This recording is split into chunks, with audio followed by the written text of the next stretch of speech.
कामरात्राचं वरदान प्राप्त केलं.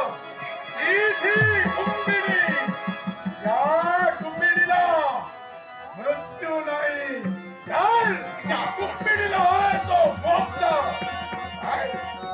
ही कुंभिनी माझे सौभाग्याचं ठरली, या माझ्या सौभाग्याचं.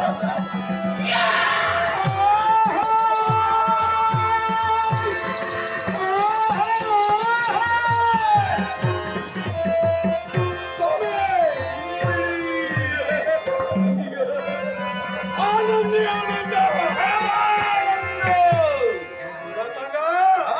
देवाची भक्ती करण्यासाठी तत्पर झाला.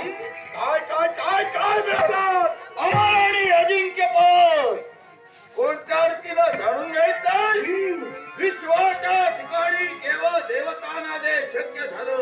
ते अमृत, ते अमृत, त्या अमृताची कुपी या तुझ्या पतीनं प्राप्त केली.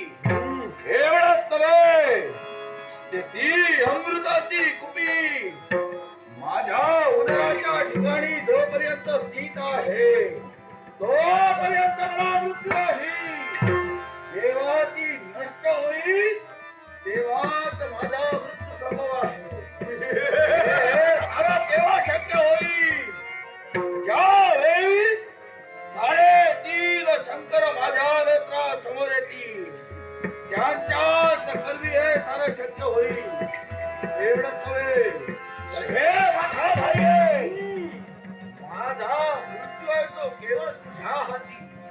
आज माझ्या सामर्थ्याने हे आहे. हे स्वामी, ऐका, देवाची भक्ती करण्यासाठी तत्पर झाला. उदराच्या असणारी अमृत कुपी, ही अमृत कुपी धावी होते. त्याच वेळी तुमचा मृत्यू. स्वामी, असं काही होणार नाही. तुमचा मृत्यू सहज येऊ शकत नाही, कारण हीच तुमची पत्नी या विश्वाच्या ठिकाणी अजिंक्य अमर आहे. या कुंभिनीला मृत्यू नाही, तर त्या कुंभिनीला मोक्ष आहे. अशी परिस्थिती निर्माण झाली असेल तर तुम्हाला सहाय्य करण्यासाठी कुंभिनी तत्पर होईल. प्रसंग नेत्रासमोर उभे ठाकतोय तो माझा पूर्व जन्म म्हणजे कपटासूर. हे रावणाच्या भगिनी, या 3 जन्मात जरी तू माझी पत्नी ठरली तरी मागच्या जन्मात ज्यानं तुला वैधव्याला बसविलं तो